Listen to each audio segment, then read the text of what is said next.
आपण पाहत आहात सत्यदर्शन न्यूज। राज ठाकरे व अमित शाह भेटीनंतर पुढे काय? मनसे अध्यक्ष राज ठाकरे यांनी केंद्रीय मंत्री अमित शाह यांची भेट घेतली। त्यानंतर मनसेही महायुतीत सहभागी होणार असा चर्चा जोर धरू लागल्या। पण या भेटीनंतर मनसेची भाजप सोबत काही बैठक झालेली नाही। त्यामुळे नेमकं कुठं अडलंय यावरून चर्चा सुरू झाली आहे। राज ठाकरे यांनी अमित शाह यांची भेट घेऊन 24 तास उलटले, मात्र राज ठाकरे मुंबईत येऊनही महायुतीत सहभागी होण्यावरून हालचाली झालेल्या नाही। अशातच 1-2 दिवस वाट बघा, नंतर सविस्तर बोलेन, अशी प्रतिक्रिया देवेंद्र फडणवीस यांनी दिली।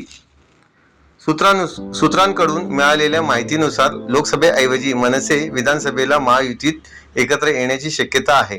राज ठाकरेंना लोकसभेत जागा देण्याऐवजी राज्यसभेचा पर्याय देण्याची शक्यता आहे। विधानसभेवरूनही अमित शाह आणि राज ठाकरे यांच्यामध्ये चर्चा झाल्याची माहिती मिळते। विधानसभेवरूनही अमित शाह आणि राज ठाकरे यांच्यामध्ये चर्चा झाल्याची माहिती मिळते। मनसेने लोकसभेला प्रचारात मदत करावी, विधानसभेत विचार करू अशी चर्चाही दोघांत झाल्याचं कळतंय।